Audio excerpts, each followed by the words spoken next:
Assalamualaikum warahmatullahi wabarakatuh. Selamat pagi, Dr. Tio, Kak Kelas, dan teman-teman sekalian. Pada hari ini saya akan mempresentasikan tentang tugas bacaan saya, divisi saya dengan tema pembedahan pada bronkiektasis.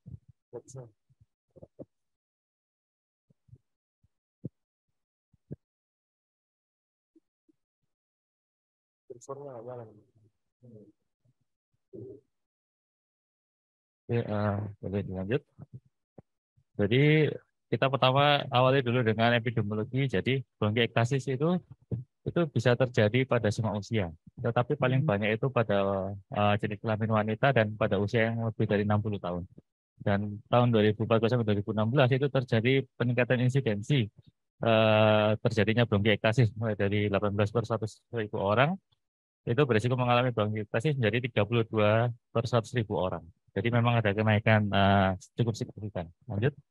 Jadi dari definisi apa itu bronkiektasis? Jadi bronkiektasis itu adalah suatu penyakit paru kronik yang progresif yang ditandai dengan dilatasi dari bronkus yang bersifat permanen akibat kerusakan anatomis atau struktur dinding pada lumen. Jadi bronkus itu nanti dia akan membesar tetapi dia tidak akan kembali mengecil lagi dan akibatnya dia jika membesar maka akan terbentuk banyak mukus-mukus plak gitu.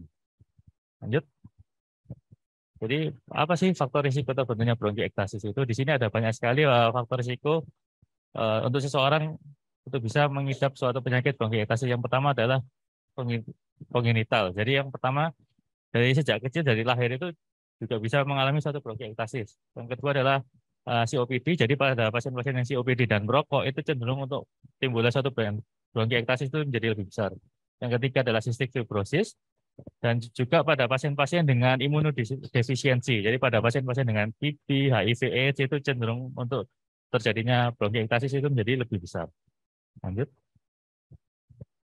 Nah, di sini adalah satu peta dunia yang kita bisa lihat di sini ada beberapa negara dunia dan ini ada grafik lingkaran biru, merah dan sebagainya itu adalah salah satu yang diduga penyebab timbulnya suatu bronkiektasis. Jadi di dunia ini penyebab bronkiektasis itu macam-macam. Kita bisa lihat di sini di Australia ini ada warna biru itu idiopatik. Jadi memang tidak diketahui penyebab bronkiektasis itu apa. Jadi setiap negara, setiap benua itu memiliki karakteristik masing-masing untuk timbulnya suatu bronkiektasis. Lanjut.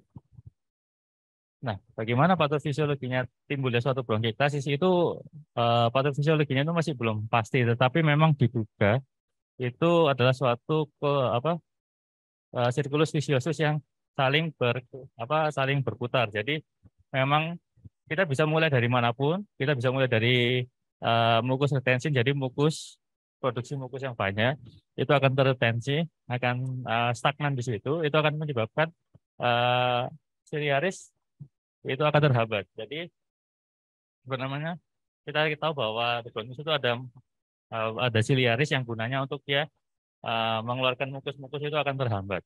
Nah, jika mukusnya di situ akan tetap di situ, maka di situ akan terjadi suatu kolonisasi dari bakteri-bakteri pernafasan yang menyebabkan di situ ada faktor-faktor inflamasi dan kemudian terjadinya infeksi di situ. Nah, infeksi di situ pasti banyak sel-sel darah putih yang ada di situ. Nah, sel-sel darah putih yang situ dia akan memakan kuman-kuman tersebut dan sel-sel darah putih itu akan mengeluarkan growth factor, mengeluarkan faktor-faktor pertumbuhan yang bisa menyebabkan kerusakan pada uh, dinding dari bronkus dan juga menyebabkan kerusakan pada mukus siliarisnya juga.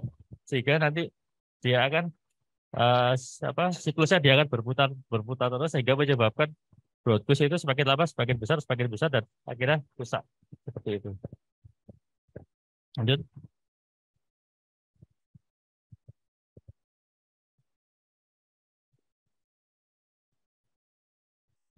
Nah, bagaimana tanda dan gejala dari bronkiektasis itu?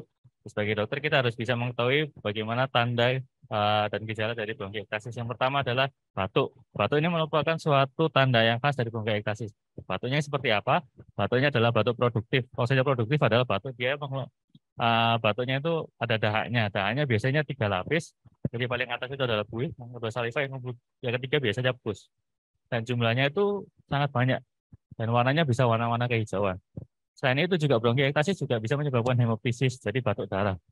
Jadi memang selain batuk produktif, ada darahnya juga bisa pasien-pasien itu dengan batuk darah yang masif, batuk darah terus-menerus, kita juga harus memikirkan suatu DT, yaitu DT bronkiektasis. Pasien juga bisa demam karena akibat dari infeksi sekunder tersebut, juga bisa menyebabkan pleuritic chest pain. Pasien juga bisa sesak nafas, dan juga jika kita mendengarkan suara parunya, itu di situ ada ronki dan wheezing. Lanjut. Nah, bagaimana kita mengetahui bronkiektasis itu selain dari anamnesa, kita juga bisa melihat bronkiektasis itu dari pemeriksaan penunjang yang biasa kita lakukan. Pertama adalah tes X-ray, CT scan toraks, dan juga bronkoskopi. Yang paling gampang kita menggunakan jasa X-ray. Bagaimana kita bisa mengetahui bronkiektasis itu dari X-ray, yaitu kita bisa melihat adanya suatu gambaran honeycomb appearance, nanti ada gambaran. Dan kemudian yang paling bagus, gold standar dari bronkiektasis itu adalah menggunakan CT scan toraks. Paling bagus menggunakan high resolution CT scan thorax atau HRCT, itu adalah gold standarnya. Dan kemudian kita juga bisa melihat dari bronkoskopi. Lanjut. Ya, di sini adalah gambaran cek X-ray dari bronkiektasis. Kita bisa melihat gambaran honeycomb appearance yang di bawah itu seperti sarang dari sarang lebah. Jadi kita bulat-bulat gitu. Kita curiga kalau ada gambaran foto toraks seperti ini, kita curiga ini adalah suatu gambaran bronkiektasis. Lanjut. Selanjutnya adalah ini gambaran CT scan pada bronkiektasis yang kita bisa lihat di sebelah kanan ini adalah potongan koronal. Kita bisa lihat di situ adalah bronkus yang juga bisa melebar-melebar, dan kemudian ini potongan aksial. Ya, kita juga bisa melihat yang bulat-bulat ini adalah suatu bronkus yang dia berdilatasi. Ini adalah suatu bronkiektasis. Lanjut. Ini juga ini adalah gambaran potongan hasil dari CT scan. Ini adalah gambaran bronkiektasis dengan adanya retensi mukus. Bagaimana tata laksana dari bronkiektasis? Tata laksana bronkiektasis itu yang utama dia adalah kontrol infeksi. Jadi memang pertama adalah kita menggunakan medikamentosa, obat-obatan, dan kemudian tes fisioterapi nafas. Yang paling penting adalah kontrol infeksi. Kenapa? Karena pada pasien-pasien dengan bronkiektasis itu cenderung untuk terjadinya resiko infeksi upper respiratory tract itu menjadi lebih besar, karena di situ ada stagnansi dari mukus yang juga bisa menjadi media dari kuman itu untuk bertumbuh. Dan kemudian terakhir adalah kita bisa melakukan pembedahan pada bronkiektasis. Bagaimana indikasi dari pembedahannya? Saya akan jelaskan selanjutnya. Nah, di sini adalah indikasi dari pembedahan dari bronkiektasis. Di sini ada 5. Yang kita bisa tahu bahwa tidak semua bronkiektasis itu bisa dilakukan pembedahan. Yang pertama adalah bronkiektasis itu dilakukan pembedahan jika dia gagal dengan obat-obatan yang sudah optimum, yang sudah diterapi selama setahun. Jadi kita ada pasien bronkiektasis, kita kasih obat-obatan sudah optimum selama setahun itu tidak membaik. Nah, itu juga bisa dipikirkan bahwa pasien itu bisa dilakukan pembedahan. Dan kemudian eksaserbasi yang sering atau berat. Terus kemudian kita juga bisa dilihat di sini adalah bronkiektasis yang menyebabkan suatu komplikasi, yaitu misalnya emfyema atau abses paru, itu juga bisa dilakukan suatu pembedahan juga. Dan juga yang paling penting adalah bronkiektasis itu yang tadi saya jelaskan bahwa bronkiektasis salah satu gejalanya adalah batuk darah yang masif. Jadi jika ada batuk darah yang masif dan disertai dengan bronkiektasis, maka salah satu terapinya yang bisa kita pikirkan adalah terapi pembedahan itu sendiri. Lanjut. Nah, bagaimana preoperatif dari bronkiektasis sebelum kita melakukan pembedahan? Yang pertama adalah kita harus mengontrol infeksinya dulu. Kita harus memberikan antibiotiknya minimal 2 minggu sebelum pembedahan. Dan kemudian kita juga harus menganalisa kultur sputumnya juga untuk menentukan antibiotik yang pas pada pasien-pasien dengan bronkiektasis. Kemudian juga kita harus melakukan tes fisioterapi napas dan postural drainase. Ini gunanya adalah untuk merilis dari mukus plak tersebut. Dan kemudian yang paling penting adalah pulmonary function test, karena salah satu dari pembedahnya adalah dengan menggunakan lobektomi. Jadi kita harus mengukur fungsi dari parunya itu.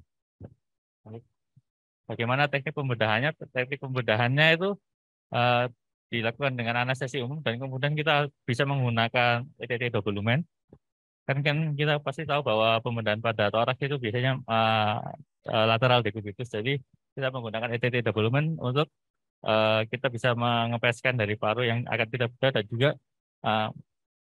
menghalangi sekret yang dari paru sebelahnya bisa masuk ke paru sebelahnya. Lanjut. Dan ini biasanya teknik pembedahannya itu melalui ancangan atau approach dari torakotomi maupun VATS. Dan torakotomi itu paling sering dipilih karena memang dia memberikan expose yang cukup luas, sehingga jika kita melakukan lobektomi itu menjadi lebih gampang. Nah, bagaimana setelah kita membuka dengan torakotomi ataupun menggunakan VATS, yang bisa kita lakukan pada bronkiektasis itu kita bisa mengerjakan segmentektomi ataupun lobektomi. Bahkan juga kita bisa menggunakan pneumoektomi. Itu tergantung dari lesinya dari bronkiektasis, apakah dia diffuse atau lokal. Nah, saya akan sebutkan selanjutnya. Bagaimana kita menentukan pembedahan dari bronkiektasis itu. Jadi bronkiektasis itu tadi saya katakan bahwa gold standarnya adalah menggunakan CT scan. Nah, dari CT scan itu kita bisa melihat bronkiektasis itu dia unilateral atau bilateral, maksudnya dia di kiri saja atau di kanan atau di kiri kanan. Nah, setelah kita mengetahui lokasi dari bronkiektasis, kita harus juga mengetahui bronkiektasisnya itu dia localized atau non localized. Maksudnya localized di sini adalah dia terlokalisasi dalam satu lobus atau dia ada di dua lobus atau dia diffuse. Apa faktanya? Maksudnya kalau dia localized saja, dia bisa kita bisa melakukan complete resection. Jadi kita bisa mengambil satu lobus. Tetapi jika dia non localized, kita harus berpikir bahwa kita tidak bisa membuang semua lobusnya. Makanya kita sebelumnya harus menggunakan pulmonary function test untuk mengetahui fungsi dari parunya. Jika fungsi dari parunya oke, maka kita bisa menggunakan complete resection. Nah, jika dia bronkiektasisnya itu dia bilateral, kita juga harus melihat adanya localized atau non localized. Seperti itu. Lanjut. Jadi untuk setelah kita melakukan operasi pada bronkiektasis, bagaimana perawatan pasca operasinya? Seperti biasa, perawatan pasca operasi kita harus pain control, jadi kita harus memberikan obat-obat analgetik adekuat.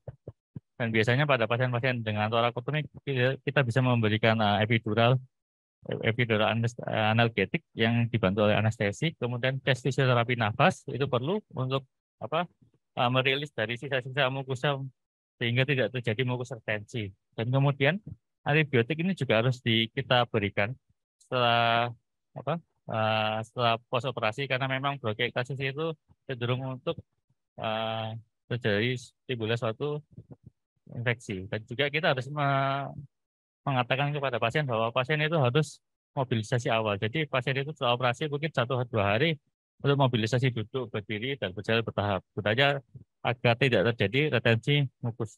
Seperti itu. Terima kasih. Itu yang bisa saya jelaskan. Ya. Ini judulnya apa sih ini? Pada bronkiektasis. Nah,